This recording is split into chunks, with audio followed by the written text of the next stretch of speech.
Tá certo. Então, boa tarde a todos. Então, começamos agora então a nossa mesa, né? Nossa mesa redonda, integrante aqui do GTT de marketing esportivo, né? Parte do 13º Congresso Brasileiro de Gestão do Esporte. A mesa redonda, então, marketing esportivo em diferentes perspectivas. A nossa mesa conta com 3 participantes, né? 3 participantes especiais aqui, que eu já agradeço a presença dos 3, a disponibilidade por estar conosco aqui. Vamos combinar, pode ser o Christian, o Ivens e o João, pode ser? Podemos fazer nessa sequência? Tranquilo? Então, vou começar então pelo Christian.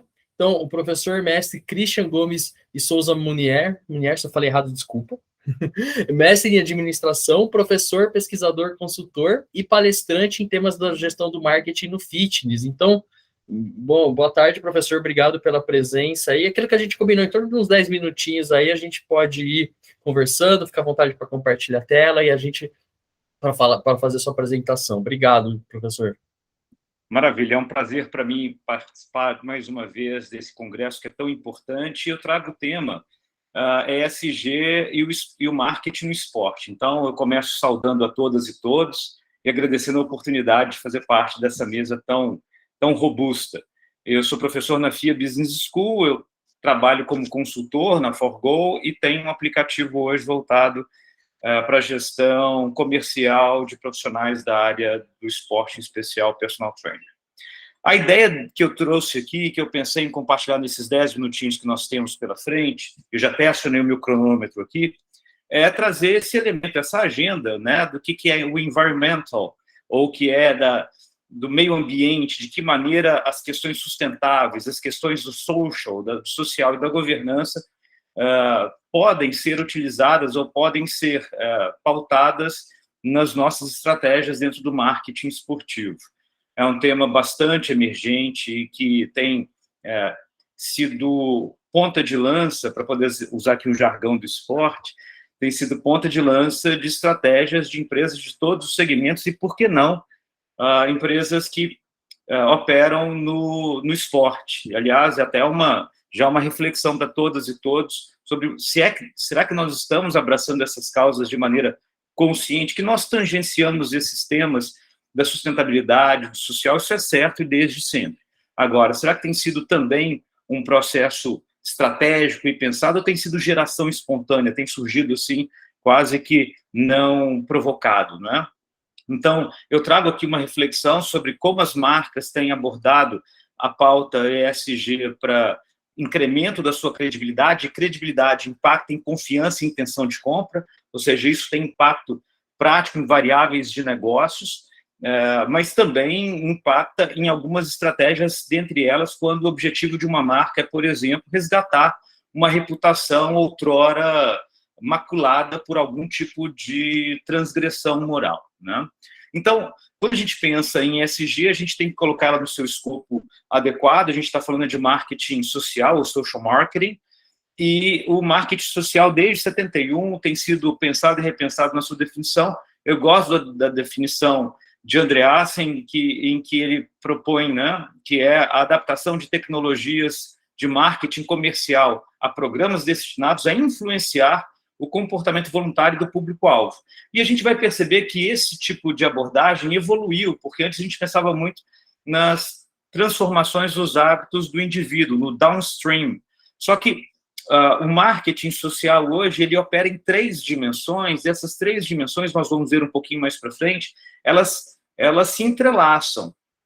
Quando a gente pensa em upstream, a gente tem que pensar de que forma o marketing social pode impactar o tomador de decisão nas gestões públicas, né? A gestão social, a gestão de saúde. Então, o upstream social marketing é aquela área de atuação do profissional ou da profissional de marketing que vai tentar entender de que maneira as estratégias podem impactar as tomadas de decisão na esfera pública, né, das políticas, nas decisões econômicas, na formulação de leis. Quando a gente pensa no midstream, a gente está falando das organizações, a gente está falando das comunidades, a gente está falando nessa dimensão dos coletivos, né? Então, de que maneira o marketing social pode impactar numa dimensão mais local? E isso é muito importante quando a gente pensa que toda transformação, quando a gente pensa em transformar o mundo, a gente tem que começar primeiro transformando o nosso próprio jardim. Então, os problemas, na maioria das vezes, são problemas globais, porque o ser humano é o mesmo aqui ou em qualquer parte do mundo, mas nas suas dimensões e nas suas interlocuções locais. Então, de que maneira o marketing social, através do esporte, das marcas esportivas, podem impactar de forma local. E no downstream, ou seja, aquela coisa mesmo do indivíduo, como é que a gente pode impactar os processos decisórios do indivíduo nos seus consumos. E o que tem a ver o esporte com isso? O que tem a ver o esporte com isso é que, antes da pandemia da Covid-19, 75,8% das mortes no Brasil, 2016, dados do Ministério da Saúde, foram mortes causadas por doenças crônicas não transmissíveis, alguns tipos de câncer, diabetes mellitus, doenças cardíacas, dentre outros. E é claro que há um universo enorme de variáveis que impactam nas doenças crônicas não transmissíveis, mas sedentarismo e obesidade estão na centralidade. Então, de que maneira as marcas esportivas, que em tese deveriam interagir com, tanto no upstream, no midstream, quanto no downstream, essas marcas deveriam impactar as tomadas de decisão, deveriam ser protagonistas nas estratégias, e a gente vai concordar que não tem sido bem assim, eu vou mostrar isso para vocês. O objetivo de toda marca, em especial aqui trazendo para as marcas esportivas, através da adoção de agendas ESG, não é que deveria ser por causa disso, mas acontece de angariar, a partir da adoção dessas agendas, acaba por angariar credibilidade. A perceived source credibility, ou a credibilidade percebida da fonte, é fundamental nos processos de consumo. Então, quando uma marca esportiva, seja uma academia ou um clube de futebol, quando ela abraça causas ambientalmente corretas ou socialmente sensíveis, elas, de partida, elas ganham confiança e intenção de compra. Não só eu pesquisei isso, mas eu pesquisei isso com o professor Las Casas, eu pesquisei isso com o professor Serralvo, eu pesquisei isso com o professor Mazon. A gente tem buscado entender esses comportamentos de consumo a partir também de marcas esportivas. Alguns nomes que vocês... Um nome que vocês provavelmente conhecem. A Les Mills, que é uma marca neozelandesa de programas de ginástica, de fitness. A gente testou a Les Mills no Brasil com resultados muito interessantes, com o quanto a confiança impacta a tomada de decisão de compra de programas esportivos. Então, abraçar causas sociais, ambientais, da pauta ESG, impacta positivamente em credibilidade.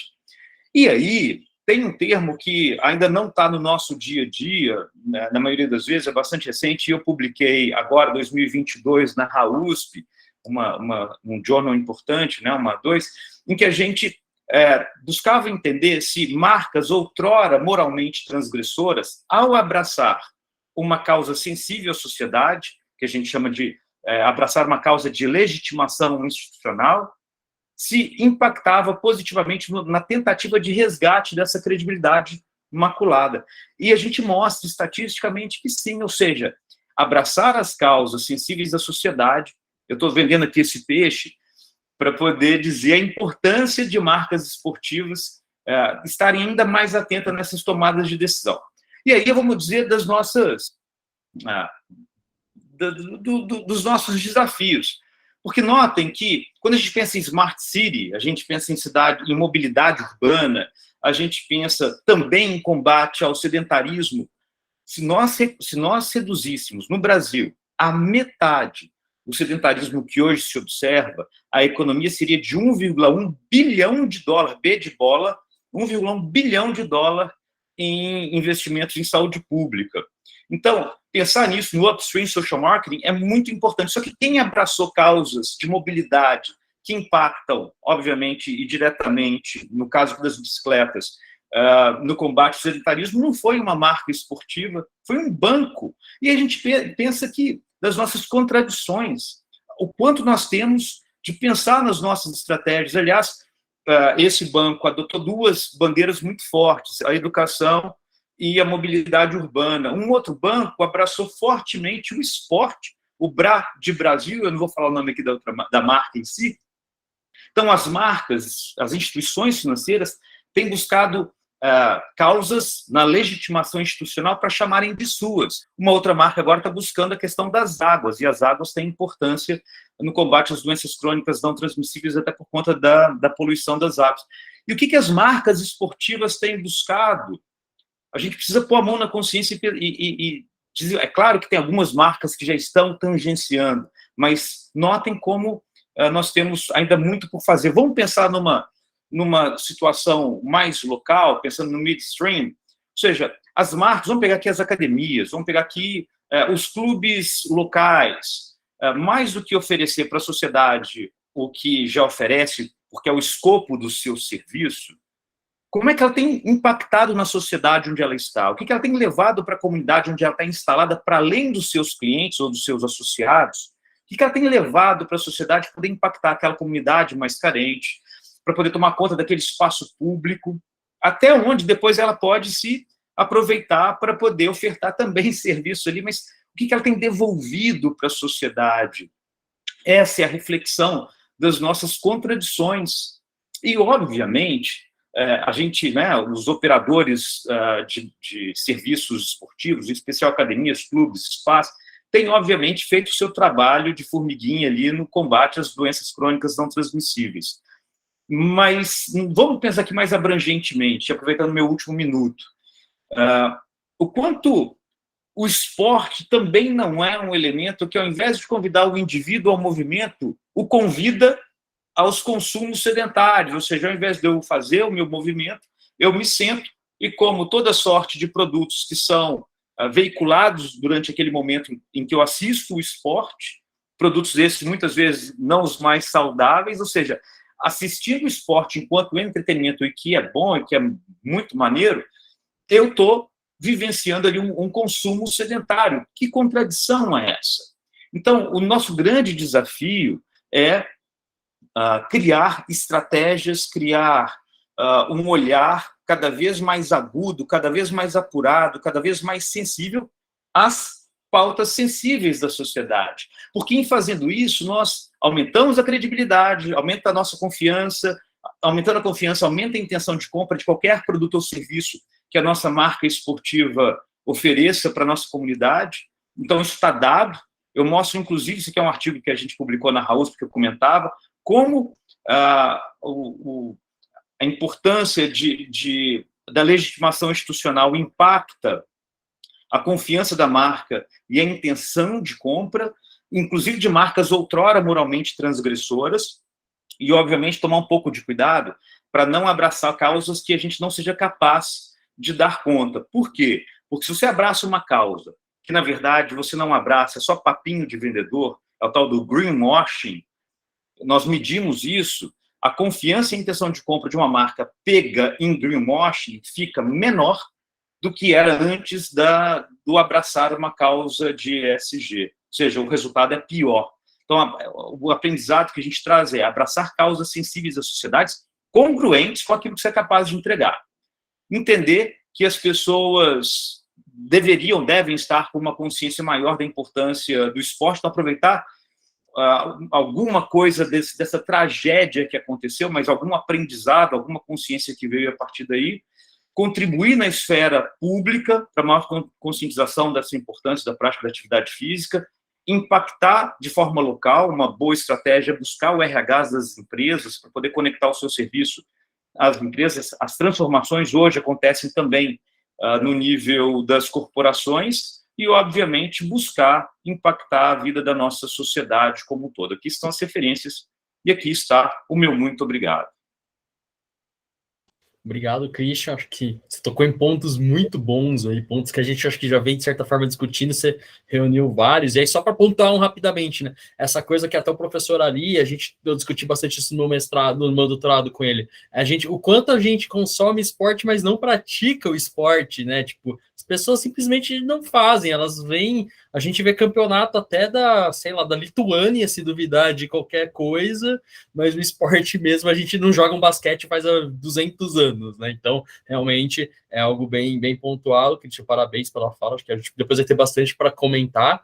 Na sequência, e aproveitar para dar boa tarde para o Marcelo, que se juntou a nós. Boa tarde, Marcelo, bem-vindo. Oi, Vou pessoal, chamar o tudo Ives bem? agora, o Ives para falar um pouquinho. Então, o Ives, então, o professor mestre Ives Miranda, ele é mestrado em gestão desportiva lá pela FADEUP, um colega meu também, né? Acho que deve ter sofrido muito com a Maria José e com o Sarmento na mão deles lá, mas dá tudo certo. E ele é pesquisador, então, professor e pesquisador do GEQIP, lá da Universidade de Pernambuco. Então, prazer ter o Ives aqui. Ele vai falar um pouco do comportamento do consumidor, até do trabalho do pessoal do grupo. Lá a gente tem um grupo bem forte em Pernambuco de marketing esportivo, né? Acho que uma das grandes referências no Brasil. Então, Ives, fica à vontade. Então, obrigado por ter aceito. Eu sei que a gente está na corrida aí. Obrigado por arrumar um tempinho por compartilhar com a gente. Nada, gente, tranquilo. Primeiro, agradecer o convite, né? Já vou botar aqui um cronômetro para não me perder no tempo. Agradecer o convite desde já, tá? Realmente é um espaço bom para a gente discutir, é uma iniciativa interessante da Abragesp trazer esse formato, né, para o Congresso, e eu acho que o desafio é agora, no presencial, do ano que vem, né, se Deus quiser, a gente consiga fazer esse tipo de movimentação também, porque eu acho que é interessante a gente ir discutindo, tanto aqui, né, nesse momento, nós, nesse GTT, como nos outros GTTs também. Então, né, o que a gente combinou, o que a gente achou interessante é trazer, na verdade, a experiência do grupo de pesquisa. Então, você é o porta-voz do grupo, digamos assim, do que a gente tem feito aqui em Pernambuco e, de certa forma, até com uma certa abrangência para o Brasil como um todo. Então, a gente tem basicamente, hoje, né, buscado trabalhar esse olhar em relação ao comportamento do consumidor, apesar de que, dentro do grupo, a gente tem outras linhas, e eu acho que o que eu posso destacar agora, e que com trabalhos, teve um trabalho apresentado agora no CBGE, sobre o perfil do gestor, que é uma linha de pesquisa que a gente vem trabalhando desde a criação do grupo. E aí, só para contextualizar vocês, caso, né, talvez nem todo mundo nos conheça, nós somos um grupo recente, não temos nem 10 anos, fomos criados ali no fim de 2014. Nós estamos dentro da Escola Superior de Educação Física da Universidade de Pernambuco e temos como líderes o professor Carlos Mulatim, que está aqui na sala, e a professora Vera Samico. Então, surgiu aí do interesse desses professores de discutir a área da gestão do esporte e também do marketing, de maneira agregada. O grupo, quando nasce nessa perspectiva da gestão do esporte. E aí, a partir dos pesquisadores do grupo, e eu sou um deles, nós começamos ali a galgar um pouco dessa discussão do marketing, e a gente acha que tem muito campo, e acho que todos os professores aqui presentes também concordam que a gente tem muito a avançar aqui no Brasil. Então, esse é a perspectiva geral do nosso grupo. Então, além disso, dentro do grupo, a gente tem vários projetos, como eu já comentei com vocês, e a ideia é que a gente fosse fazendo esses projetos para lançar para o Comitê de Ética, a Plataforma Brasil, para que a gente conseguisse subsidiar os nossos trabalhos de iniciação científica, e mestrado, futuramente doutorado. Então, a gente monta esse projeto de indústria do esporte e seus consumidores, uma análise do contexto brasileiro. E por que eu trago isso? Porque a análise do comportamento do consumidor vem justamente a partir da materialização desse projeto, que tem esse objetivo geral de analisar o comportamento dos consumidores nos diversos segmentos da indústria do esporte. Então, a indústria do esporte, como esse mote contextual, digamos assim, que aí a gente discute na área do marketing, né, várias vezes, em aulas, enfim, para que a gente dê esse contexto da relevância e dos locais que a gente pode estar investigando o comportamento do consumidor e as organizações de maneira geral. Então, o interesse surge da materialização desse projeto a partir do entendimento do comportamento do consumidor. É justamente sobre a jornada e não sobre o destino. Então, a gente começa a pensar na experiência do consumidor, principalmente por conta desses três elementos, né? Exigência do consumidor cada vez maior e mais complexa, atualmente, né? Então, as pessoas querem cada vez mais um serviço personalizado. Uma competição pelo tempo e dinheiro dos consumidores. Então, hoje em dia a gente vê, né, essa correria que a sociedade vive, a chegada das redes sociais e a importância que ela tem atualmente faz com que cada vez mais as organizações esportivas tenham que se preocupar com essa experiência, justamente porque as pessoas estão cada vez menos aptas a gastar, a usar o seu tempo com coisas que elas não achem relevante. Além disso, as expectativas cada vez mais altas, principalmente com cada vez mais o crescimento, o desenvolvimento de ações de marketing, da preocupação de marketing, principalmente no contexto esportivo, que é esse olhar, que é essa lente, que é esse contexto que a gente está avaliando. Então, surge desse projeto, com esse entendimento, e aí, dentro desse projeto, o que é que a gente quer entender? Caramba, a lealdade. A gente sempre se perguntou dentro do grupo, né? Caramba, o que é que faz com que as pessoas mantenham, né? Mantenham o consumo, e isso acaba sendo uma discussão que a gente teve muito na lógica do fitness, aquela questão de permanência nas academias, enfim. E isso abrangendo para o contexto esportivo, para o futebol, que é o carro-chefe aqui no Brasil, mas que na nossa região não é diferente. Então, a gente parte inicialmente desse conceito de lealdade, que é um forte compromisso com a organização, e o que é que esse forte compromisso ele indica? Reflete numa compra de produtos ou serviços de maneira regular, independente de questões situacionais de esforços de marketing, dos concorrentes, por aí vai. Então, a gente começou a refletir, né? O que pode impactar nesse forte compromisso? O que pode fazer com que as pessoas desenvolvam cada vez mais esse forte compromisso, sem que seja aquela identificação de praxe que a gente vê no Brasil, por exemplo. Se você torce para um clube de futebol, você torce para ele, e isso não muda nunca. Tá, mas enquanto gestores e gestoras do esporte, o que é que a gente pode fazer para justamente ter uma influência nesse forte compromisso, para justamente aumentar e permanecer essa compra de produtos e serviços? Então, a partir de uma literatura ali, principalmente influenciada pelo professor Rui Biscay, é um professor que a gente acaba bebendo muito das publicações dele, a gente começa a observar, que dentro da lealdade a gente tem alguns elementos que influenciam, e esses três é o que a gente tem observado mais: a qualidade de serviços, a satisfação e o valor da marca. E mais recentemente, a gente tem olhado sobre os motivos que fazem com que as pessoas consomem. Isso já é uma literatura clássica. Então, basicamente, dentro desse projeto, a gente tem olhado para isso, especificamente, atualmente, dentro das nossas publicações. E aí, como é que a gente consegue exemplificar isso, trazendo para os nossos estudos, que eu acho que é a perspectiva mais central aqui da nossa contribuição de hoje? Entender que a qualidade é justamente a percepção sobre o desempenho na prestação de serviço, isso em qualquer contexto, né? Digamos, nas academias de ginástica, os clubes de futebol, qualquer tipo de organização do meio esportivo.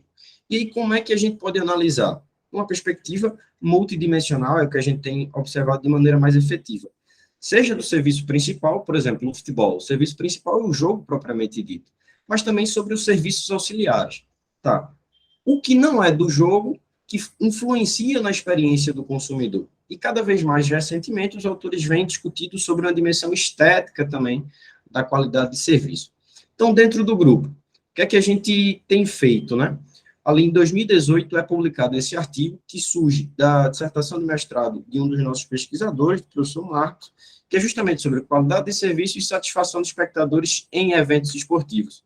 E aí a gente vê diversos estudos que utilizam diferentes questionários para avaliar diferentes elementos do valor da qualidade de serviço, Então, a gente parte de uma estruturação do que a literatura já aponta e, a partir disso, identificar estudos para que a gente consiga olhar para a nossa realidade e também analisar essa dimensão. E a gente materializa isso como? Esse outro artigo publicado em 2021 é justamente trazendo o resultado da materialização desse estudo de revisão. E aí, o que é que a gente viu? Basicamente, que a performance dos jogadores, as características do oponente, do adversário, e a experiência de multidão, ou seja, estar na torcida, tem uma influência significativa, mas para dimensões diferentes. Ou seja, a performance dos jogadores influencia na satisfação e as características do oponente também influenciam na satisfação. Claro, a performance dos jogadores de maneira positiva e as características do oponente de maneira negativa. Além disso, a performance dos jogadores no campo influencia nas intenções comportamentais e também a experiência de multidão, de estar junto da torcida, influencia nessas intenções comportamentais. Então, isso começa a dar indicativos para a gente que, beleza, é difícil para o gestor, em certa medida, influenciar diretamente na performance dos jogadores, porque isso foi, nesse estudo, a gente viu que é algo relevante.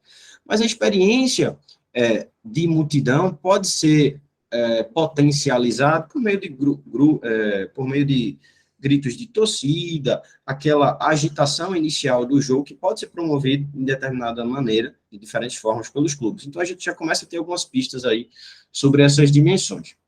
Sobre a satisfação que está envolvida, que foi envolvida no estudo anterior, a gente começa a abordar entendendo que a satisfação consiste no prazer em resposta ao quê? Na realização do próprio evento, ou seja, do produto principal, ou dos serviços auxiliares, que a gente viu que são duas características da qualidade de serviços, duas das três que a gente viu. E, basicamente, a satisfação é essa relação entre expectativa e percepção.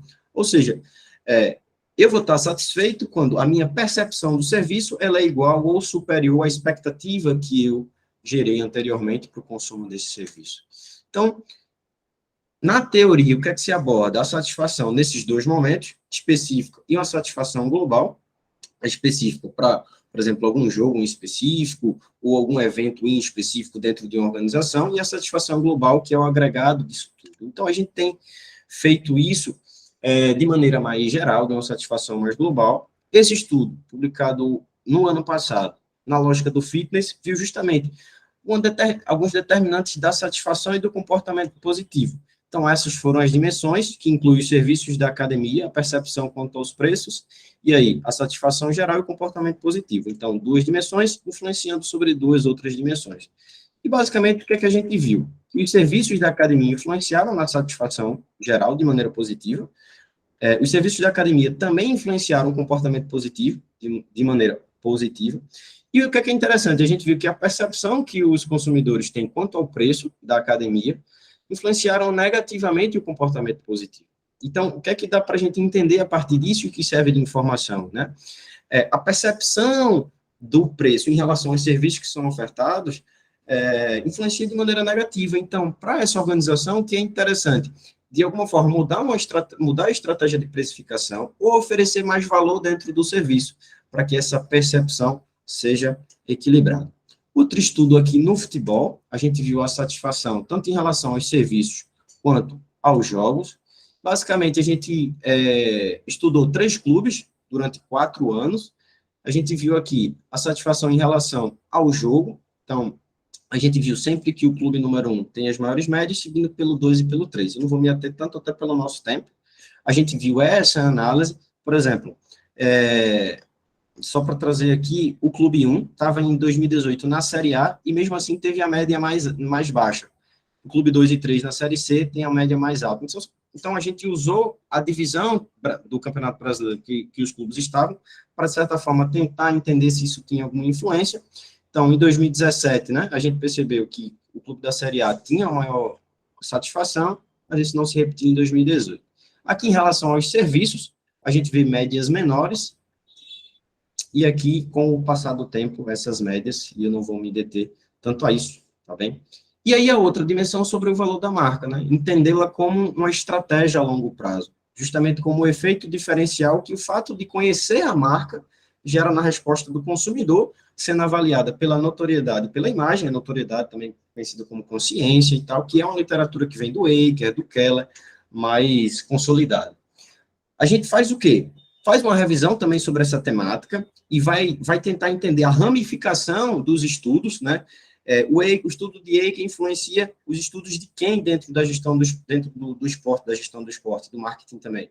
Estudo do Barry, estudo do Keller, e aí a gente vai fazendo esse mapeamento para justamente materializar algo para a nossa realidade, que isso aqui foi o meu mestrado, ainda não está publicado numa revista científica, mas a gente viu que a interação social, ou seja, a associação que as pessoas têm sobre a interação social, influencia as intenções de comportamento, assim como os pensamentos que as pessoas têm sobre a gestão dos clubes influencia positivamente as intenções, e a internalização dos valores do clube, que aí não é uma associação, mas sim uma forma que os estudos que a gente usou como base materializou a consciência em relação à marca, também influenciou positivamente. E, por fim, sobre os motivos, né, a gente tem buscado investigar os motivos em relação aos fãs distantes, ou seja, pessoas que estão distantes geograficamente das organizações, o que é que levam essas pessoas, né, a consumirem produtos e serviços, mais efetivamente serviços de streaming e tal, e comprar produtos. Então, esse estudo do Poole e James serve como referência para a gente, E aí, mais recentemente, nós publicamos esse estudo sobre os motivos para o consumo da NBA.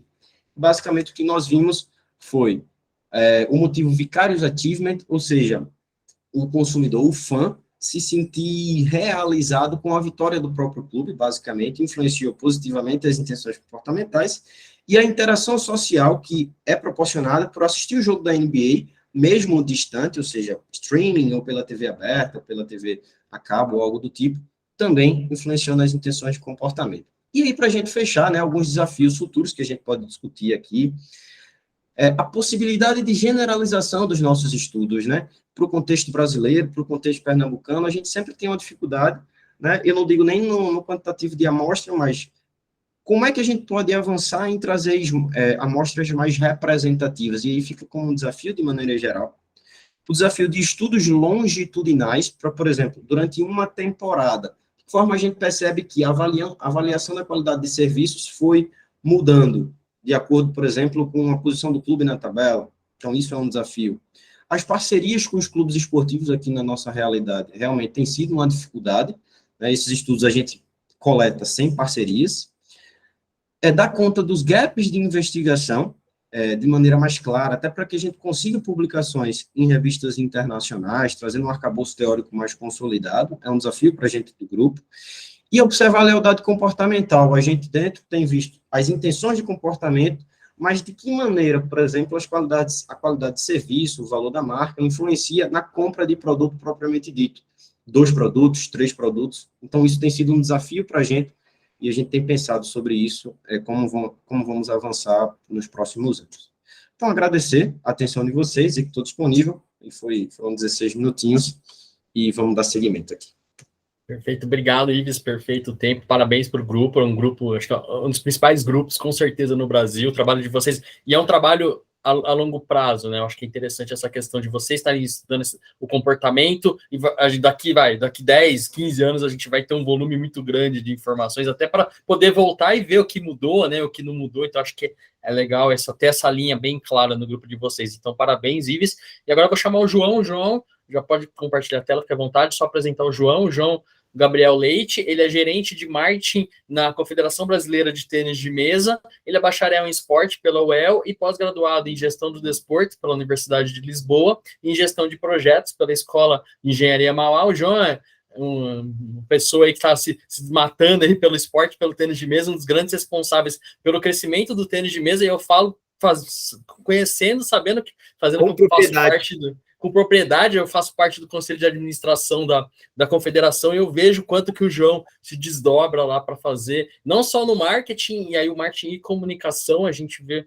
muitas ações, aí acho que o João vai trazer alguns cases aí, mas depois a gente comenta alguma coisa, mas João, parabéns aí, obrigado pela disponibilidade, sei que você está de férias, arrumou um tempinho para a gente da Abragesp aí numa sexta de tarde, obrigado, e enfim, fica à vontade. Boa, obrigado, gente, aí, prazer e parabéns para as apresentações, foi bem bacana, gostei muito aí, não conheci o grupo, fiquei muito interessado, tá, gente? Eu tô no hotel, então eu abri a câmera agora, se estiver travado, vocês me avisam, eu corto minha câmera, tá? Então o Ivan chamou, eu resolvi trazer aqui, compartilhar um pouquinho dos desafios, um pouquinho do que a gente faz na CBTM, que acho que pouca gente conhece ou sabe o que a gente faz, o que as outras entidades fazem, o que a gente passa no dia a dia, então resolvi trazer um pouco nessa linha e acho que eu posso colaborar com isso. Então, vai ser muito dos desafios e um pouquinho dos cases que a gente tem feito em cima desses desafios. E aí, para começar, deixa eu até ver que oração, para não me estender muito, primeiro para entender um pouquinho da estratégia da CBTM, a gente tem um plano estratégico que foi feito pelo Geraldo, que foi da Abragesp, acho que bastante gente aí conhece ele, e é um planejamento muito legal, muito consistente, e é em cima dele que a gente desdobrou todas as ações. Então, nesse planejamento estratégico, o conceito aqui é que a gente precisa entender e trabalhar os diferentes perfis de praticantes. Então, tudo muito a ver com o que vocês dois já falaram. E aí, quando a gente olha para a gente precisa entender que a gente tem desde ali do caldeirano, que é top 5 do mundo, uma cabra, né? Assim, uma aberração no Brasil, num esporte dominado por chineses, e ao mesmo tempo meu primo que joga no condomínio dele, acha que ele é o melhor do mundo, que não perde para ninguém, mas ele é um praticante de lazer que joga eventualmente até no Madeirão. Então, a gente precisa ter esse conceito muito claro, e no final, o que isso quer dizer? É que a gente tem a nossa comunidade no centro do nosso negócio. Então, a partir desse entendimento de que a comunidade é o centro de tudo, o nosso cliente, o nosso consumidor, é o centro de tudo, que a gente vai desdobrar toda a nossa atuação. E aí, para a gente conseguir chegar no que o marketing faz, a gente teve que entender ali, aí aqui não é só para ter claro, quais objetivos estratégicos estavam ligados ao departamento de marketing e comunicação. Então, são todos esses aqui, acho que tem 12 e tal, quase todos ali tinham alguma coisa a ver com o marketing. E aí, entendendo um pouquinho dessa estratégia, quais são, então, os desafios do marketing e qual foi o desafio, a estratégia que a gente traçou para chegar nos objetivos da confederação. Então, como desafio principal, macro, do marketing, da comunicação, tá a gente dialogar e gerar valor para todos os praticantes nessa jornada dele. Então, desde aquele momento que ele descobre que existe o tênis de mesa, o ping-pong, na escola, que ele chega lá, tem uma mesa, que é isso, e acho que é tão presente nas nossas vidas o tênis de mesa, o ping-pong, que ninguém sabe dizer qual foi a primeira vez que teve contato, né? E o porquê, entender e trabalhar para que ele vá andando nessa jornada toda e saia de um praticante que bate uma bolinha quando vai para um hotel e passar a ser aquele que pratica em uma academia e depois procura uma competição, depois uma competição dentro do sistema federativo e por aí vai até ele ser um heavy user da modalidade. Então, o nosso grande desafio é conseguir dialogar de forma diferente com cada um desses públicos. E aí, como que a gente traduz isso para a nossa estratégia? A gente percebeu que a gente precisava ampliar a nossa atuação, não adiantava, se a gente tivesse que escolher, evidente, a gente vai trabalhar para a nossa comunidade de tênis de mesa e a comunidade do tênis de mesa um pouquinho diferente da do ping-pong, vou explicar um pouquinho para frente.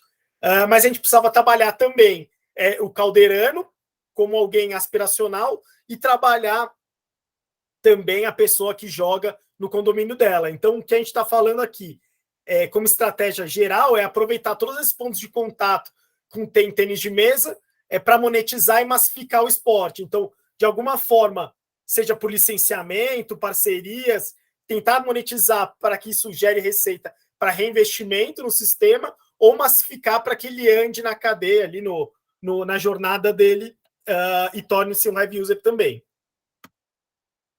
Traduzindo isso para uma tela toda, a gente construiu o funil do heavy user. Então, e aí as etapas aqui, grandes etapas de como ele anda nessa jornada. Então, a gente está falando aqui que a gente precisa construir marca, fazer comunicação.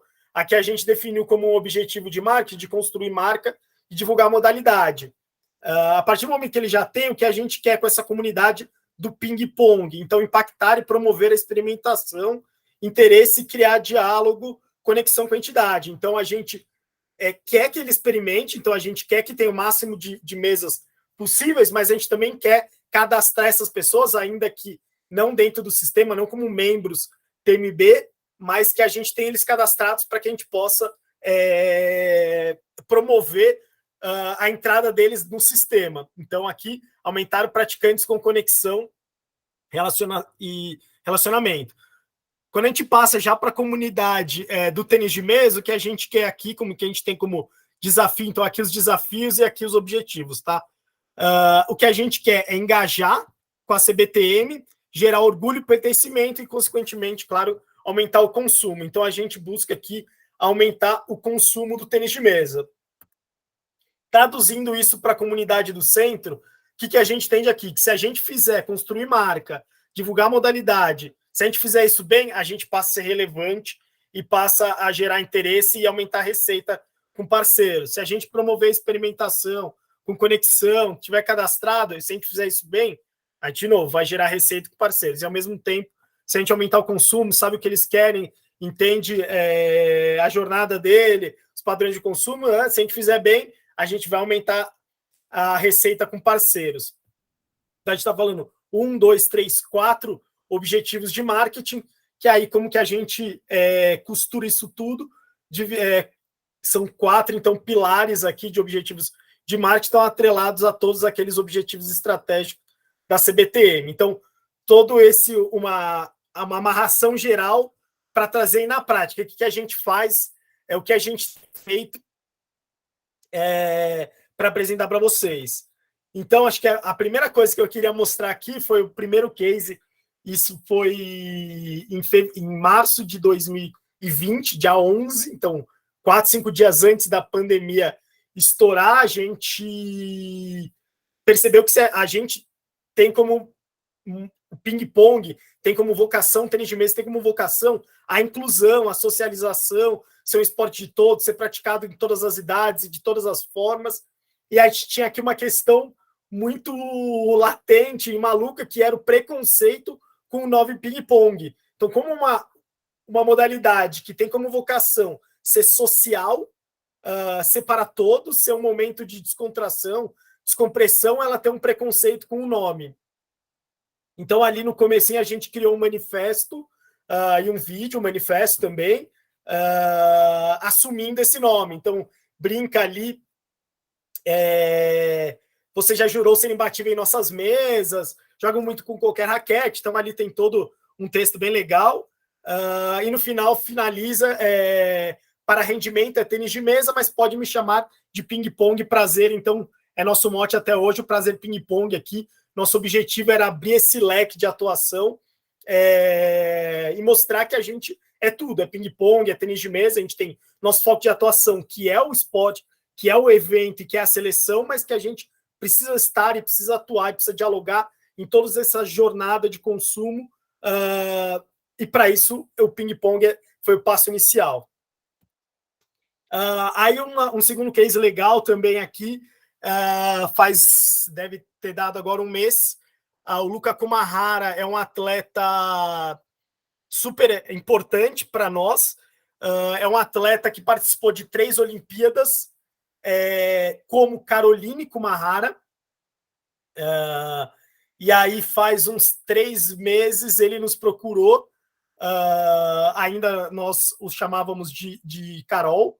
Aí, então, a Carol, naquele momento, nos procurou e falou, olha, e aí pela aproximação, por todo aquele trabalho de aproximação, de gerar orgulho, melhorar os serviços ali no topo Elite Internacional, a gente conseguiu criar um elo de comunicação e diálogo com ela, na época ela, e aí ela nos procurou, procurou a Thaisa, que também está participando de outro grupo, para falar primeiro para a gente de que ela, naquele momento, ia se tornar ele, e que queria contar para a gente como as primeiras pessoas da CBTM. Para isso, a gente montou internamente um grupo de discussão, né? E definimos que a gente deveria, naquele momento, já era algo que a gente tinha trabalhado, então a questão LGBTQIA+, já é um dos pilares que a gente trabalha dentro da questão de inclusão e que a gente deveria, naquele momento, também conduzir a conversa que iria gerar a partir desse anúncio. Então, a gente fez um anúncio pela Globo, então a Globo que deu esse furo de reportagem, uma matéria especial, e a gente foi a primeira página que postou sobre isso, inclusive foi embedada na matéria da Globo, e teve uma repercussão maravilhosa. Então é o conteúdo que a gente mais teve engajamento de todos aqueles que a gente já fez, mais compartilhamentos, então foi o conteúdo, então comprovou a tese aí de orgulho, pertencimento e um pouquinho do que o Christian falou também. Outro foi o desafio, a gente tem ali como objetivo aproximar os nossos ídolos com nossa comunidade e com os fãs. E o Calderano, por exemplo, não jogava no Brasil fazia 3, 4 anos. Então a gente teve uma janela no circuito internacional que a gente montou, trouxe a seleção francesa para fazer um training camp aqui no Rio de Janeiro e fechamos esse período de treinamento com um desafio que a gente transmitiu na Sport TV, E aí, com público, a gente vendeu público, a gente nunca tinha feito um evento com venda de ingressos, então também testamos esse modelo de venda de ingressos, vendemos NFT também ali, então, assim, foi super bacana, a gente teve uma transmissão super legal, super elogiosa também pela Sport TV, e a gente começa a caminhar ali para entregar também entretenimento, também mídia, algo que ali algum tempo atrás, enfim, nem era pensado por nós. Aí aqui só tem mais 2 rapidinho. Esse foi uma outra ação que a gente fez no Dia das Crianças. A gente convidou uma atleta de Londrina, falou que o treinador da seleção brasileira ia dar um feedback, ia fazer um treino online com ela. E aí, no decorrer desse papo, a gente trouxe o Calderano para participar do papo, fazer uma surpresa. Então, a gente colocou a criança como protagonista, colocou em contato também o nosso ídolo Calderano com ela, e depois isso saiu na Globo também, enfim, saiu um monte de lugares. Então, foi mais uma outra ação de pertencimento, de orgulho, de aproximação, de consumo. Então, foi bem legal também, teve uma super repercussão, principalmente em PR. O outro, acho que agora é o último, a gente fez isso para a competição em Maringá. A gente tem 4 etapas aqui, tem um monte de coisa para falar, pouco tempo trazendo algumas coisas aqui, mais cases. A gente tinha uma ação, um evento em Maringá, o TMB Platinum, que a gente queria promover na região, mas também falar com o público um pouco mais jovem, começar a dialogar com o público que ainda conhecia o ping-pong, mas tinha pouca relação com a gente. Então a gente convidou o Portuga PC, que é um youtuber que tem 8 milhões de inscritos, a participar do desafio do Goiama. Então ele recebeu o nosso lá uniforme, raquete, bolinha, e foi convidado a treinar na escola do Goiama que ele tem lá em Londrina. E aí ele se preparou e participou da competição, fez uma websérie lá, vlog, fez um monte de conteúdo para a gente dialogar ali com o praticante de lazer ou trazer novos praticantes de lazer para a nossa comunidade. Então foi também uma ação bem legal. A gente teve uma repercussão legal também de PR, principalmente nos veículos de negócio. Então encerro aqui agradecendo, reafirmando aqui o poder das comunidades, que nosso foco de trabalho. Hoje o Ivan aí acompanha a gente teve até uma reunião recente aí mostrando que a gente tem que ter o foco na nossa comunidade, em melhorar os serviços, gerar pertencimento, orgulho, para que a gente passe a ser relevante para o mercado e que aí eles passem a ter interesse em se tornarem parceiros da CBTM. Então, esse é um catado aí de alguns cases que a gente tem feito por aqui, gente. Obrigado, João. É um grande desafio, na verdade, né, da confederação, porque é um ponto, né? O Brasil tem o top 5 do mundo, chegou a ser top 3, o ocidental, o melhor jogador ocidental de tênis de mesa, não tem europeu, não tem americano que bate, e como trabalhar com isso, né? Eu acho que o João tem esse grande desafio ali, como aproveitar você ter uma estrela dessa para a gente não virar o tênis normal, que teve o Guga e depois, e é um grande desafio ali, mas acho que o João vem, e o pessoal da confederação vem tentando resolver, e ele falou aqui, gente, mas essa questão do ping-pong para a comunidade é muito pesado, né? É um problema você falar que o cara joga ping-pong, você mexe com a alma do cara, entendeu? Então, tipo, o João, eles tiveram muita coragem de tratar um assunto que a gente que talvez não seja tão ligado com a comunidade ali, acha que é banal, é ping-pong, entendeu? Mas para os caras Então, obrigado, João. Acho que a gente tem uns minutinhos aqui para bater um papo, para conversar, para a gente interagir, enfim. O Latinho tá aí, o Marcelo também. Acho que a gente pode bater num papo, fica todo mundo à vontade.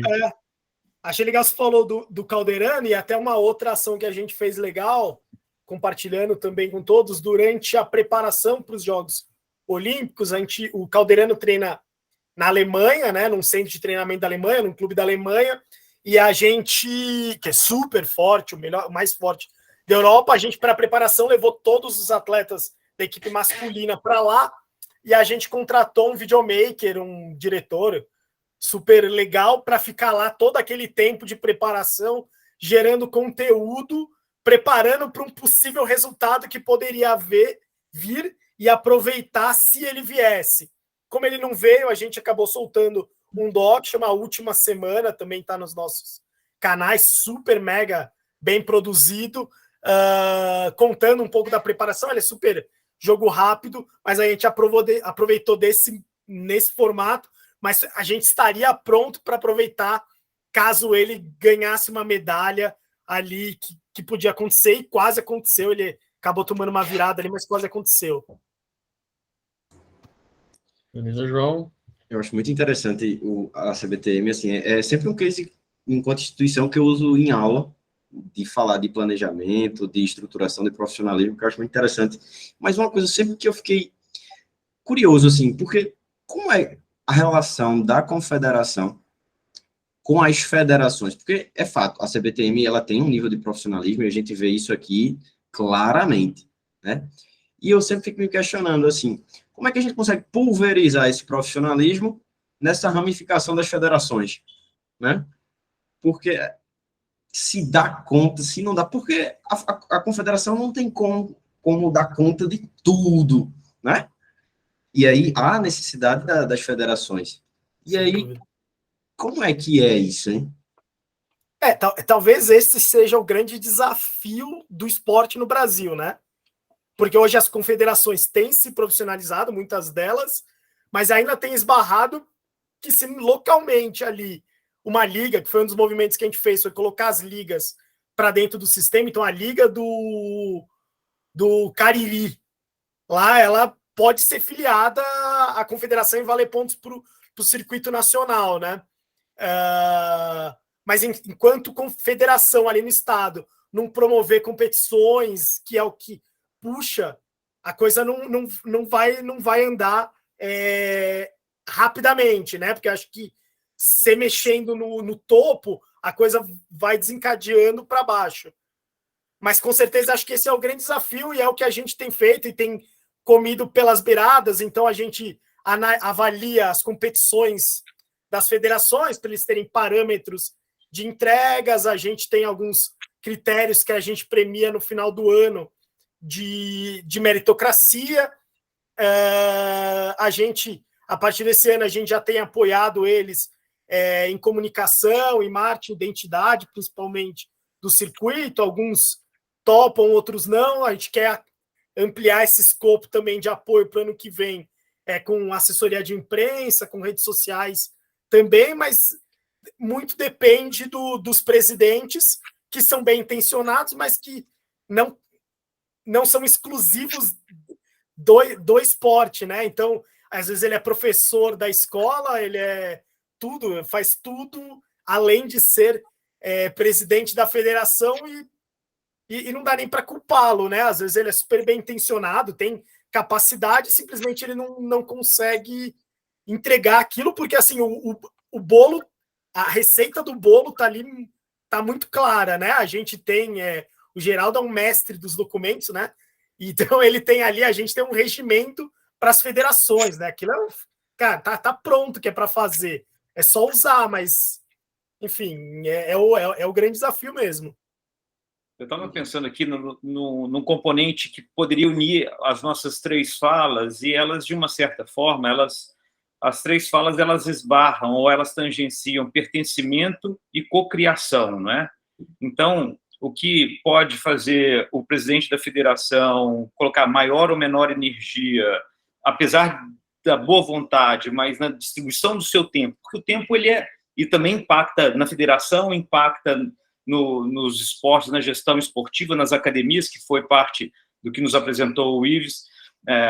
A distribuição do nosso tempo, ela se dá em três componentes. Tem o tempo remunerado, que é autoexplicativo, o tempo obrigado, que é tudo aquilo que a gente tem a obrigação de fazer, mas a gente não é remunerado para, e aquele pouquinho de tempo que sobra é o tal do tempo discricionário, que é o tempo descompromissado, não é livre, mas descompromissado. Então as pessoas vão dar maior ou menor destino aquele pouquinho de tempo discricionário que lhe sobra para aquilo que ele se sente pertencente, e ao pertencer ele se vê acolhido nas relações que são de mão, não é nem mão dupla só, não. A depender da situação, é mão tripla. A gente chama de relações triádicas, que são 3 pontos. Porque é eu com o outro, é eu comigo mesmo, na minha dimensão de merecer e de me ver merecendo estar ali. E ao olhar para mim merecendo e olhar para o outro me acolhendo, forma-se uma cultura de pertencimento.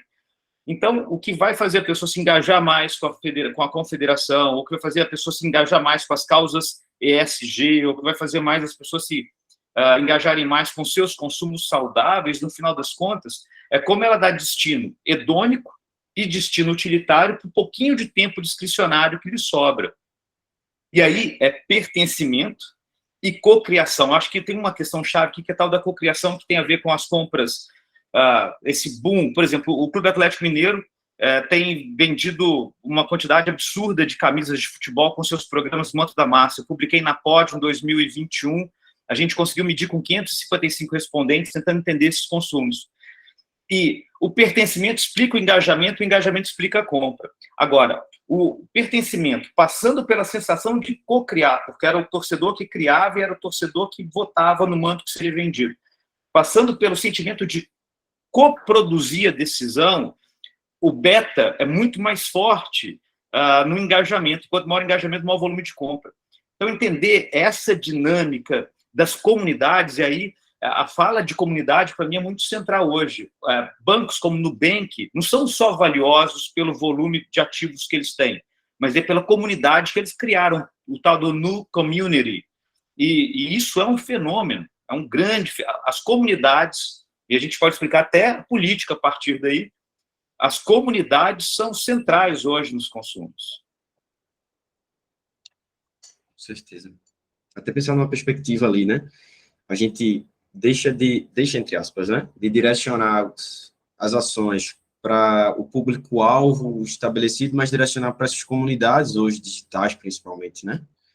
Acho que é um grande desafio, realmente. E já fica aí para a confederação, tentar pegar essa lógica aí trazido pelo professor Christian também, né? Que tipo de proposta será que a confederação consegue englobar? Eu fiquei pensando isso, juntando essas apresentações também, né? Já me coloco, inclusive, à disposição, porque é o assunto que domina a minha alma. Não, mas é interessante, só adicionar um negócio, Christian, que a gente fez uma pesquisa aqui, junto com a Federação Paulista, com os times da segunda divisão.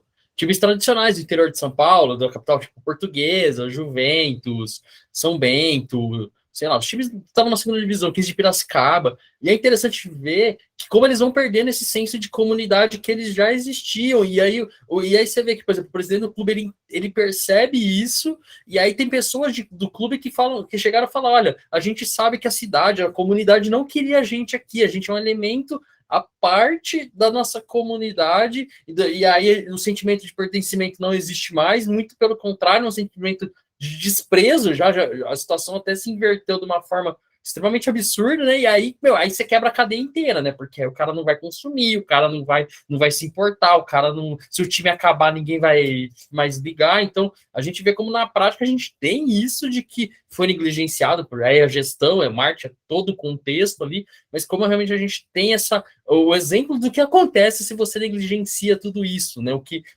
realmente você destrói tudo ali, né? O que demorou anos talvez para fazer, né? E sua fala, Ivan, está muito contextualizada com um termo que só existe em alemão, que é Schadenfreude. O Schadenfreude é a alegria pela tristeza. É um termo que significa mais ou menos assim, eu fico satisfeito quando o time que não comunga dos meus sentimentos, dos meus valores, do meu olhar de pertencimento e ancestralidade, quando o time ou qualquer marca se dá mal. Então, eu celebro o seu sofrer, eu diria uma música clássica da MPB. E o Schadenfreude, ele vai, então, partir dessa dinâmica, dessa premissa dos valores antagônicos. Então, os grupos dissociativos, eu olho para aquele grupo e aquele conjunto de valores não conversa com os meus, eu quero que ele se dê mal. Então, essa é uma coisa. E a negligência é um outro elemento. Eu publiquei com o Las Casas, 2019, em que a gente testava 6 programas sócio-torcedor. E a gente analisava que quanto mais o programa sócio-torcedor negligenciava o torcedor do time, mais o torcedor, não existe share of heart mais pesado que falta, certo? Então, mas o torcedor que é apaixonado por aquele clube, quanto mais ele se vê negligenciado nos seus consumos com o programa sócio-torcedor, menos ele se vê com a intenção de fazer novos negócios com o clube do coração. Isso é muito louco. Então, a gente começa a entender que negligência e grupos dissociativos são essenciais para explicar certo comportamento de Schadenfreude. Deixa eu compartilhar alguma coisa aqui, tudo bem, pessoal? Nessa mesma linha, vou pegar duas coisas que o Christian falou ali. Primeiro, a parte da cocriação dentro desse mercado esportivo, e segundo, eu não vou arriscar falar o termo, mesmo estando aqui numa cidade de colonização alemã, Christian, eu não vou me arriscar aqui, mas, até porque está sendo gravado. Mas quando a gente pensa no mercado esportivo, o sócio-torcedor do clube, ele não quer que o clube se dê mal, logicamente, diferente da marca, né? De uma marca quando eu compro uma marca, aquela marca de alguma forma não me atende, eu gostaria de penalizar aquela marca de alguma forma. E aí, muitas vezes, o que eu faço? Eu pego e vou na concorrente dela, porque aquilo é a minha maneira de... Você viu só? Então, a gente vê muito até aquela coisa assim, fui na loja tal, fui mal atendido, só de raiva eu fui na concorrente e passei com a sacola na frente da loja dos caras, só para, né, ainda balancei na frente da vendedora lá. Então, eu quero mostrar isso, e ainda se bobear, eu pego meu celular e ainda posto, e ainda dou uma comentada, e ainda, né, dou uma ranqueada no cara lá. No ambiente esportivo, o cara que ele tem algum senso de comunidade ou de pertencimento com o clube, ele não faz isso. Ele não compra mais, ele deixa de, não vou fazer, foi assim, não vou fazer. Aí ele pega, a forma dele pegar e maltratar o clube é comprando, consumindo o manto do clube, mas do camelô que está vendendo na esquina por um preço 3 vezes menor. Então, essa é a forma de fazer isso. E, pensando na cocriação ali dentro do ambiente esportivo, e a gente, né, que a gente vive muito fitness, né, a gente, como consultor e como, né, e como adepto também, né, a gente entende que nesse mercado é absurdamente importante que as ações dos players tenham o sujeito como elemento principal, ele dizendo, quem sabe, vocês já pensaram, tem uma modalidade, tem isso.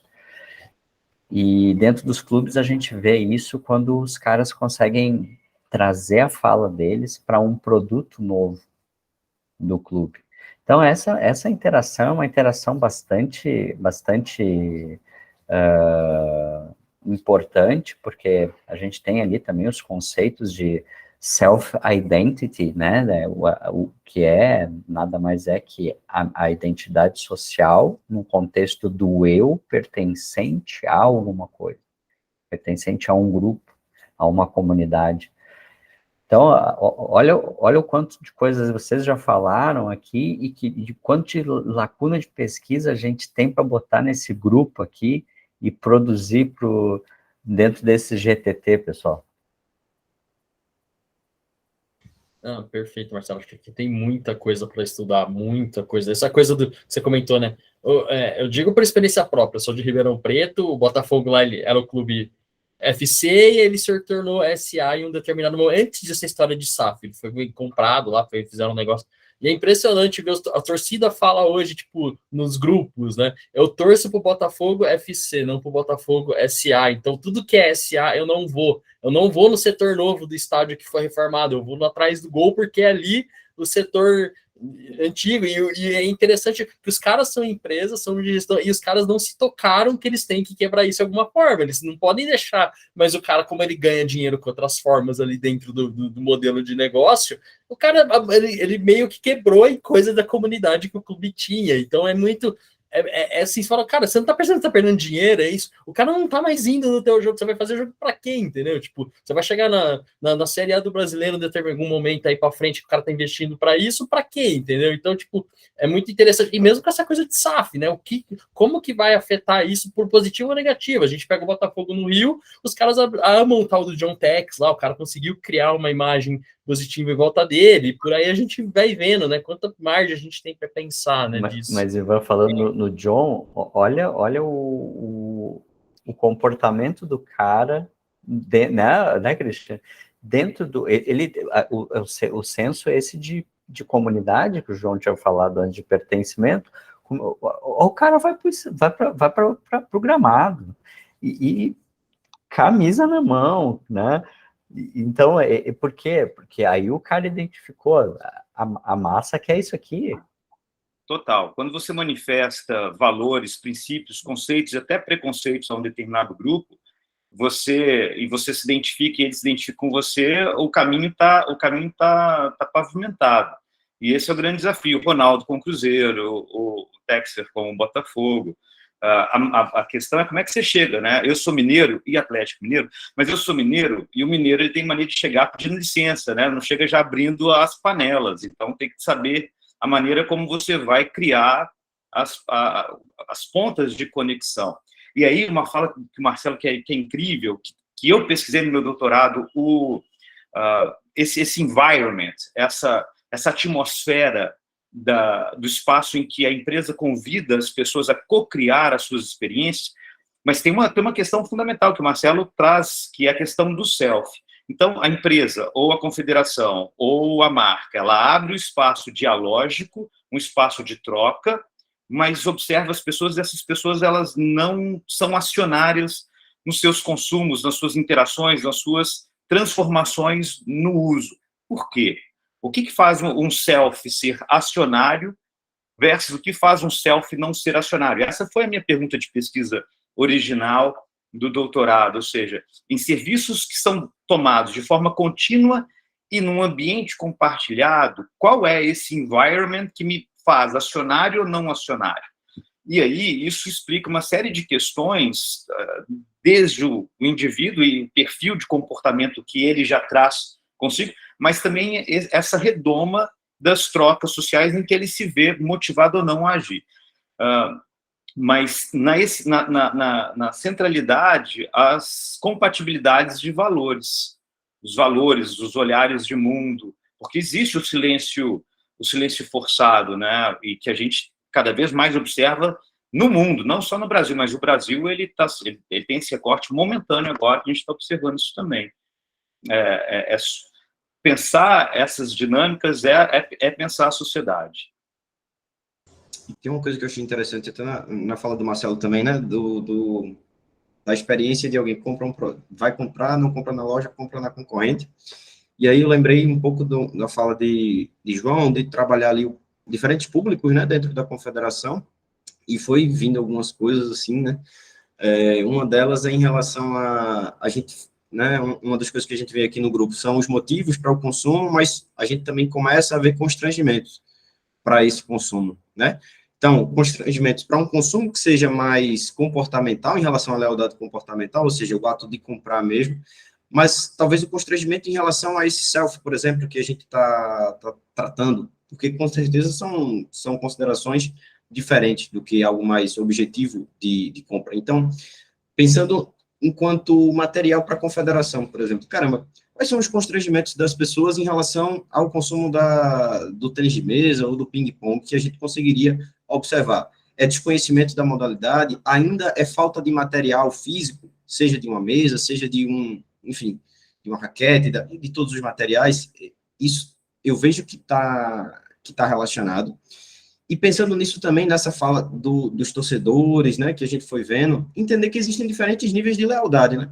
A gente tem aquele torcedor, aquele fã, que ele tem uma atitude positiva e um comportamento de ir lá comprar, tem aquele que tem uma atitude positiva que não compra, é uma coisa que a gente brinca aqui no grupo, né, olhando para os nossos clubes de futebol aqui, que só dão tristeza. Eu até me identifico enquanto torcedor e o defendo para as pessoas, digo que torço, mas isso não gera uma compra, eu não vou para o estádio por conta disso. Então, como é que a gente faz, primeiro, para entender essas pessoas que têm uma disposição psicológica mas não vão, em diferentes âmbitos, seja no fitness, seja nos consumidores da confederação, do tênis de mesa, no caso. E aí eu acho que são todos esses elementos que a gente pode ir abordando de investigação, de diferentes realidades, em contexto de confederação, em contexto do fitness, como é que isso pode estar ligado também numa cocriação, por exemplo, quem tem um maior comportamento, ou uma predisposição à cocriação, que nível de lealdade ele pode ter, sabe? São ideias que vão vindo aqui na minha cabeça que teria muito material, acho, para a gente discutir. E qual tipo de pergunta lealdade? Eu respondi na minha tese, viu, Ives? Perdão, João. É porque eu medi o self-acionário impactando na lealdade atitudinal. Essa é a minha... Essa já tem resposta. Isso, não sei se tem resposta, mas eu tenho um R quadrado de 65 aqui para poder iluminar alguma avenida de pesquisa. Era fitness, Christian? Eu testei em 2 modelos distintos de serviços contínuos em uso compartilhado, instituições de ensino e academias de ginástica. Uhum. E o modelo serviu lindamente para ambos. Não, perfeito. Porque, sabe, Ives, eu fico pensando isso dentro do mercado esportivo, do torcedor. A lealdade, assim, mais atitudinal dele tá top. Mas ele não medir lealdade de um torcedor, cara, não tem, o cara não vai mudar, ainda mais assim, regiões tipo a nossa, né? O Christian falou ali, Minas, Rio Grande do Sul, vocês aí no Recife. O cara não vai mudar do Cruzeiro pro Galo, nem a pau, aqui não vai mudar do Inter pro Grêmio, nem a pau também, entende? Mas e por que esse cara não compra, então? Por que o Ives e o Marcelo não compram, não tem uma camiseta comprada por mim pelo clube? Mas assim, mas essa lealdade, que ela é atitudinal, mas ela não é comportamental na intenção de consumo de algo. A questão da SAF e do UFC, de uma certa maneira, ilumina algumas possibilidades. A minha relação de ancestralidade e territorialidade, quando eu coloco a camisa do Galo, eu estou dizendo que tem que... Se eu mostrar para vocês vão ver aqui, eu sei que está gravado, mas tem coisa aqui no escritório que deixa bem claro, deixa bem nítida a minha relação de territorialidade. Eu estou no Rio, morei 20 anos em São Paulo, e quando perguntam, mas aqui no Rio você torce para quem? Para quem? Então, a territorialidade e a ancestralidade estão dados. Agora, os consumos é a minha relação com um programa sócio-torcedor, que pode até ser gerenciado pelo meu clube ou não, mas é uma relação quase que terceirizada, mas com a fornecedora de equipamento esportivo é quase que toda terceirizada. Inclusive, há relações beligerantes entre o clube e o fornecedor. Então, desde a qualidade, o preço e a maneira... Talvez vocês não se lembrem, mas em 2016 a Dry World, que era uma marca muito conhecida no Canadá, veio para o Brasil e foi para o Fluminense e para o Atlético. No Atlético, eles fizeram um desfile de apresentação do uniforme, que eu uso em aula, com meninos de 12, 13 anos, usando roupas, assim, quase calcinha e sutiã, foi um absurdo. Enquanto os homens todos vestidos inteiros, as meninas expostas, e menores de idade. E na etiqueta vinha um símbolozinho dizendo, na hora de lavar, dê para sua esposa. Você para e pensa, que estratégia brilhante os caras tiveram, só que não. Ou seja, houve um movimento muito potente de reatância. Na época, eu escrevi sobre futebol por muito tempo, e na época, eu e minha esposa, nós escrevíamos para a ESPN. Nós escrevemos um texto na ESPN que foi bastante impactante, a ponto do Atlético ficar bastante chateado com a gente. E minha esposa assinou, escreveu esse texto, e foi muito legal, mas foi de posicionamento. Ou seja, talvez a questão UFC e SAF nos aponte essas diferenças. A minha territorialidade e ancestralidade estão positivados aqui na minha parede, mas os meus consumos, a depender de quem representa o meu clube, eu posso questionar, eu posso problematizar. Não, é perfeito. Acho que esse é um bom exemplo mesmo. Tipo, exemplo de Ribeirão mesmo. Era o clube do bairro dos operários da cidade. Hoje é o clube do cara, dono da empresa farmacêutica, que põe o filho dele para correr na Stock Car. Então, tipo, eu não vou me identificar com esse cara, com essa visão, né? E essa coisa, tipo, eu acho muito interessante. Entre brigas, meu pai era corintiano, né? E doente, torcedor fanático. Só que, cara, ele não comprava uma camisa do Corinthians. Eu falo, porra, compra uma camisa do Corinthians para ajudar para pagar o salário dos caras aí. Paga o sócio torcedor, você não vai morrer pagar 150. Tudo bem, você não mora em São Paulo, você nunca vai no jogo, mas paga para ajudar. Ele, não vou pagar nada, não vou dar dinheiro nenhum. E doente, fanático, de quase infartar se duvidar vendo o jogo, entendeu? E a gente, o brasileiro é muito complicado, né? E aí entra nas pesquisas do Ives, por exemplo, do pessoal lá, cara, começa a dar uns resultados muito estranhos. O cara ama o negócio, só que meu dinheiro eu não dou, entendeu? Ou eu compro do camelô, entendeu? É claro que os clubes também não se ajudam, a gente também tem que entender isso, mas é muito louco. Acho que o brasileiro é muito estranho nisso, assim, né? Fica aqui o convite, então, para a gente pegar e organizar a pesquisa que vocês fizeram aí no Recife, Ives, levar para São Paulo lá para o Ivan, levar para Minas lá com o Christian, trazer aqui para Porto Alegre, para o Rio Grande do Sul, e a gente ter um mapa gigante. Depois que a gente fizer isso, a gente vai lá pesquisar o torcedor, o usuário do tênis de mesa lá com o João, porque essa era uma pergunta que eu tinha. Essa medida do usuário do tênis de mesa, do consumo de material, é uma coisa para a gente refletir também, porque a gente foca muito em algumas modalidades, a gente bota muita luz em algumas modalidades, e modalidades como o rugby, o tênis de mesa, modalidades que são, aqui a gente tem uma modalidade que não gera consumo nenhum, que é que se chama punhobol, sabe, e é de uma riqueza cultural absurda o negócio. E a gente não tem essa luz para modalidades que são de regiões, sabe? A gente nunca tratou, ou pouco tratou disso dentro do Congresso. Eu acho que a gente tem bastante coisa para trabalhar aqui, interessante, viu? Eu ia falar justamente isso. Aqui é o torcedor do esporte, mas também não compra camisa. A gente precisa, pegando tudo o que estava sendo falado, né, a necessidade da gente fazer as pesquisas nacionais e tentar parar de comparar as nossas realidades locais e tentar buscar essa relação, né, que foi levantada aqui do pertencimento, né? Por exemplo, a gente tem uma dúvida, a gente tem discutido muito isso, eu e Ives e outros pesquisadores no grupo, que é a questão do pertencimento dos boxes, e diferente pertencimento que não tem nas academias, né? A turma está migrando das academias de fitness, indo para o boxe, justamente dizendo porque tem pertencimento no boxe, se identifica com o estilo, né, da marca, que hoje em dia a marca já até caiu um pouco, né, porque o pessoal entendeu que o serviço não precisa ter a marca, né, para não falar da marca aqui, mas enfim, então assim, essa questão é importante que a gente possa fazer a nível nacional e, de certa forma, nos nossos polos, porque a gente acaba sendo capitais muito fortes no Brasil que tem esse comportamento. E quando a gente está falando do torcedor, é como vocês falaram, né? Por exemplo, eu também sou torcedor do esporte, mal compro, me identifico, mas não faço compra por uma série de motivos que é levantado aqui. Mas a gente viu tanto o Christian como o Ives naquela questão do valor da marca ou das marcas, que as marcas agregam valor. Por exemplo, quando o esporte teve como o fornecedor de material da Adidas, só por ser Adidas, o rubro-negro comprou a torta direita, preta, vermelha, rosa, azul, tudo que tinha de camisa do esporte da Adidas foi comprada. Então, assim, é uma coisa que agrega valor às marcas e muitas vezes a gente não estuda, até porque também é aquele negócio, né? As marcas, como a gente colocou, elas são terceirizadas, o clube apenas não, enfim, faz seu contrato e vende.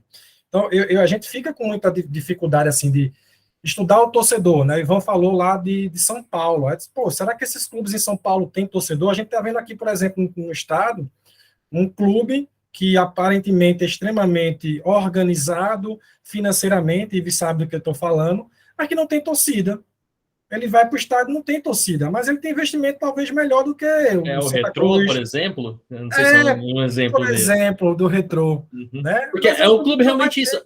Ele é muito organizado, mas tem ninguém, né? Tipo, ninguém se importa, né? Não vai torcedor. Meu filho não vai torcer pro Retrô daqui a 10 anos, 20 anos. É difícil. Né? Da mesma forma, quando o igual eu estava falando da questão da Confederação Brasileira de Tênis, pô, é fantástico o trabalho de Geraldo. Eu acompanho Geraldo desde, sei lá, 2009, quando a gente cruzou no CBGS, 2010. É massa ver a governança dentro das confederações, mas quem atende a população são as federações. Se esse momento das federações também não chegar, a prática desse esporte pode ser a CBTM, CBF, qualquer confederação é a melhor do mundo, mas tem que chegar na ponta. Né? Por exemplo, veio na minha cabeça quando o Luiz falou do constrangimento. Né? Poxa, quantas escolas têm as mesas de tênis de mesa? Será que tem mesmo? Né? Por exemplo, eu vi agora aqui em Pernambuco, eu não sei se isso é uma realidade de vocês, mas o fute-mesa. Bicho, todo hotel aqui tem fute-mesa, todo clube tem um fute-mesa, na academia tem fute-mesa, no CrossFit tem fute-mesa, na universidade tem fute-mesa. Eu digo, cadê, né, o tênis de mesa também, levando um pouco dessa prática para lá? São coisas que a gente vem estudando, né, que a gente vai pensando, poxa, como é que estão essas relações com a ponta, né, com aquilo que é a ponta. Mas é muito bom saber que a gente tem aqui experiências que, como o Marcelo colocou, a gente precisa agora, né, nos próximos passos, sentar. Vamos fazer isso agora em São Paulo, em Porto Alegre, em Minas Gerais, enfim, no Rio de Janeiro, e vamos tentar ter isso, de certa forma, mais organizado a nível nacional, que a gente possa, inclusive, não sei se o Marcelo estava, mas o Ivan estava no primeiro dia, que a gente estava com os coordenadores de grupo de pesquisa, que é uma dificuldade, muitas vezes, da gente chegar nas empresas. Por exemplo, as empresas do fitness vivem perdendo dinheiro, mas eles não escutam a gente enquanto pesquisador. Poucas empresas no fitness nos escutam enquanto pesquisador, enquanto consultor. Né? A gente pega os números enfim, da ICE, etc. A gente vê, Brasil é o segundo maior país em número de academia, depois ele cai para o quarto em número de atendimento, cai para 10º em número de receita. Poxa, o que é que está havendo? Né? Países com menos academia, com menos população, com menos praticantes, conseguem gerar receita mais do que a gente. A gente tem alguns encaminhamentos a partir dos estudos da gente, mas que muitas vezes não são levados até as organizações esportivas, até a ponta, para virar estratégia e materializar. Isso é uma coisa que a gente precisa realmente dialogar mais com as empresas, com os clubes, com os boxes, com as academias, que precisa realmente, né, levar em consideração. Essa pesquisa que Ives apresentou do nosso grupo de pesquisa, a gente teve muita dificuldade de coleta. A gente conseguiu coletar porque as pessoas que estavam no estágio, no grupo de pesquisa da gente, eram estagiários das academias e nos possibilitaram coletar. Mas quando a gente chega, às vezes, para coletar em redes grandes ou médias aqui, a gente já sabe que a resposta é não, porque eles têm medo do resultado. A gente tem que desmistificar esses medos para virar estratégias para eles. Né? Para a gente, academicamente, vai virar artigo, livro, enfim, coisas que são importantes. Mas para a prática, vai virar estratégia de melhorar o marketing. Né? Eu, por exemplo, não boto um pé na academia porque eu não me sinto pertenço, os meninos sabem disso. Todo janeiro eu me matriculo e em fevereiro eu vou me embora. Por quê? Porque as academias elas querem vender plano, não querem vender experiência. Chego lá, a primeira barreira, né, que eu tenho a recepção o plano semestral, o plano anual, e a qualidade do serviço. E o pertencimento. E o valor, não é só o valor relacionado ao preço, mas o valor para a minha vida. Não sabem dizer nada, mas se você perguntar, a precificação 3 meses é 99, 6 meses é 89, 1 ano é 79. Sim, e o serviço? Ninguém sabe explicar.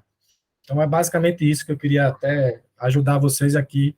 Peço perdão aqui que daqui a pouco o Lucas vai entrar de novo, mas faz parte de estar em casa. Faz parte.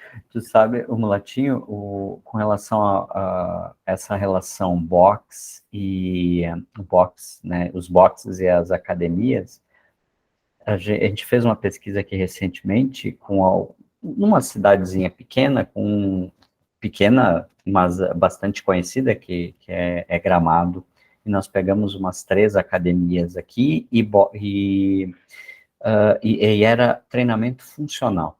E o que aconteceu ali que chamou atenção foi, nós colocamos o gamification dentro para essa comparação, e fez total diferença para essa migração.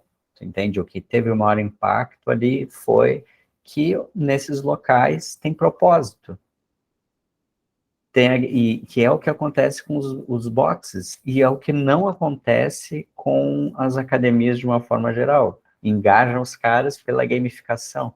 E a gamificação, e aí não tecnológica, a gamificação ali. E a gamificação dá o senso de pertencimento, né? Dá o senso da cultura daquela modalidade. E isso faz os caras migrarem.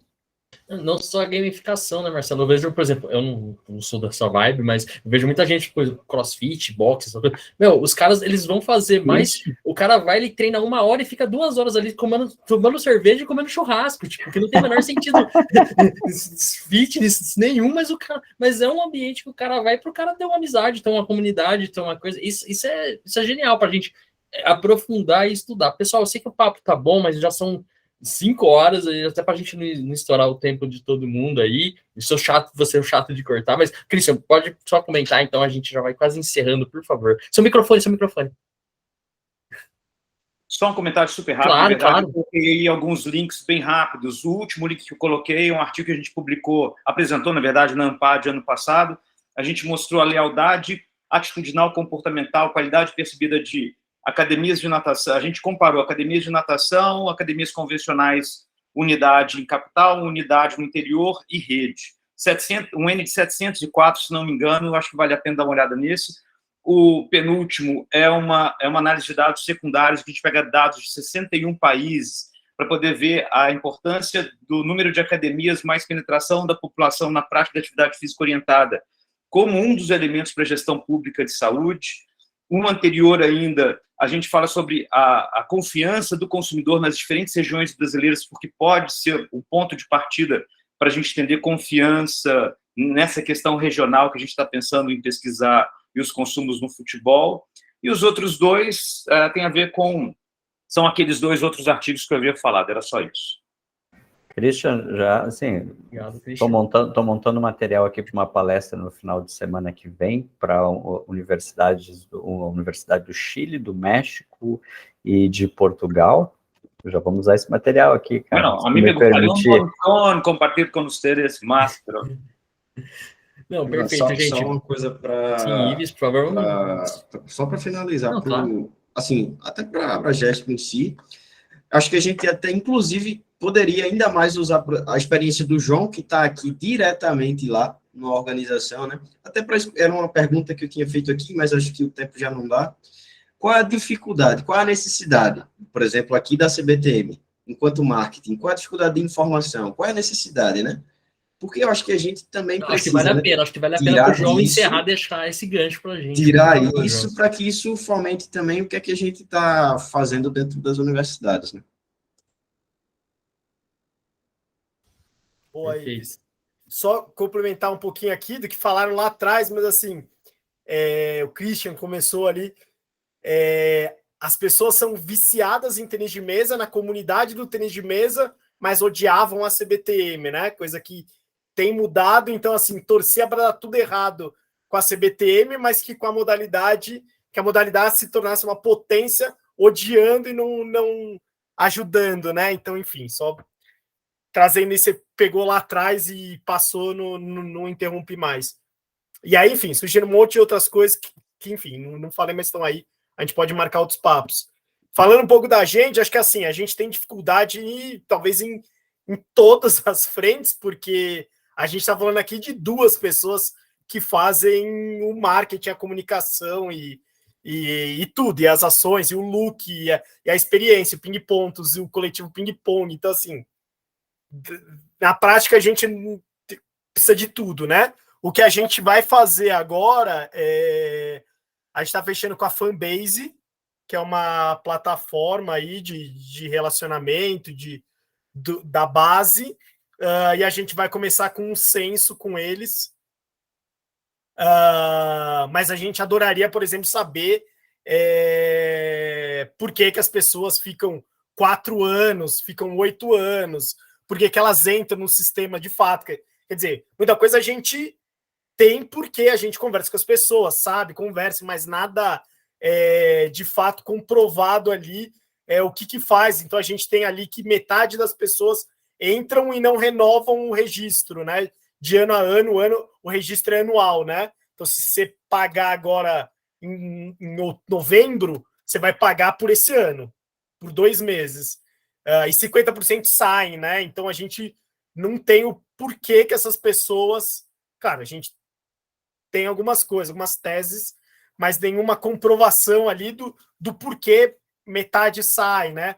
Por que elas vão treinar legal de academia? Porque assim, aí falou também da Fute-Mesa. Fute-Mesa acho que é algo que já até saiu de moda. Se tem lá ainda, provavelmente ele vai sair daqui a pouco, porque não tá, morreu o Fute-Mesa também. Mas assim, o que tá bombando hoje em São Paulo, também no mundo, são academias de tênis de mesa. Então já numa pegada muito mais comercial, e é muito nisso que a gente está apostando. Então esse ano abriu 6, 7 academias em São Paulo, 4 no Rio, e aí abre um leque totalmente diferente, muito mais pegada beach tênis, só que com uma entidade que está pensando no esporte como esporte. Só que assim, por que eles estão entrando no tênis de mesa? A gente sabe que eles estão ficando porque dentro dessas academias tem se formado um senso de comunidade muito forte, pertencimento, de novo, eu acho que cabe tudo. Então tem o Independente do Maranhão, assim, cara, um baita case. Os caras montaram uma academia lá, que é um time, que é um clube, que é uma loucura. A galera assina em tudo, né? Aí tem a Life Pong em São Paulo, enfim. Então, acho que tem uma porrada de coisa ali que a gente precisa saber, que a gente quer saber, o que eles consumiriam de produtos. Hoje a gente tem 18 contratos de licenciamento, que a gente quadestra, uma startup de Santa Catarina também, mas é algo que a gente cresceu mais de 100% de um ano para o outro, de volume de receita, né, com licenciamento, mas é algo que a gente também aposta. A gente vai trazer os eventos internacionais ano que vem, a gente vai mudar, ainda é uma novidade, a gente ainda vai, Ivan nem sabe dessa, mas agora a gente está com transmissão do Sport TV e a gente vai transformar um evento dentro do evento. Vai ser as finais que são transmitidas no Sport TV, vai ter uma pegada bem totalmente fora do evento, que dura 5 dias, e aí o que faria as pessoas pagarem para assistir. Enfim, aí tem... Te passo aqui, 1 milhão de coisas. Só desses eventos internacionais que vão vir, o investimento, a coisa do entretenimento, e aí aquela coisa de pesquisar mesmo, aquela pesquisa clássica que acho que a gente já cansou de fazer, né? Tipo, por que o cara tá ali, por que o cara vai, né? Eu acho que é um tipo de pesquisa que, vendo ali muitas coisas do que está sendo planejado, acho que cabe muito espaço ali, né? E aí acho que a gente da academia tem que aproveitar essas brechas, né? Tipo, que nem a gente tem o Geraldo, tem o João, que são pessoas acessíveis, e aproveitar esses lugares, né? Porque realmente, você vai em clube de futebol, aí a resposta é negativa. Se você não é amigo do cara ou tá lá dentro, o cara não quer saber, né? Infelizmente, a gente tem isso, né? Mas acho que a gente tem que aproveitar o João aí. Acho que, João, a gente vai te azucrinar, João. Bora. E uma modalidade boa também, assim, né? Acho que o tênis de mesa é uma modalidade bem legal de trabalhar, porque todo mundo joga, enfim, aí... Beleza, boa. Não, perfeito. Obrigado. Então, pessoal, acho que foi muito bom, muito interessante. É o primeiro, assim, o pontapé inicial mesmo. Acho que a gente tem muito a trabalhar, muito a fazer e reunir as pessoas, a gente aglutinar. Então, agradeço aí, primeiramente, o João, o Christian, o Ives. Obrigado pela atenção, pela disponibilidade de estar com a gente. Já são parceiros do GTT, a gente já são os parceiros iniciais, quase parceiros fundadores, vamos pôr dessa forma. Esperamos contar com vocês aí sempre. E estamos à disposição de vocês também, né? O Ives já faz parte, já vai estar envolvido direto, não vai ter como fugir. Mas também o Marcelo, o Mulatinho, o Jorge que estão nos acompanhando, muito obrigado aí, pessoal. E a ideia é crescer, a coisa acho que começou e agora não parar mais, entendeu? O problema é dar um empurrão inicial, acho que agora a gente consegue produzir muito, então muito obrigado, pessoal. E é isso, eu como Abragesp também deixo a entidade à disposição de vocês aí para a gente, enfim, para o que for preciso aí como um todo. Valeu, pessoal. Obrigado. Valeu, gente. Parabéns aí. Tchau, gente. Obrigado, gente. Tchau. Um abraço. Ariane, se você quiser parar a gravação, fique à vontade, por favor. Marcelo, obrigado. Obrigado, Ivan. Foi um prazer. Obrigado, gente. Cristian. Prazer. Valeu, obrigado pelas tuas ordens.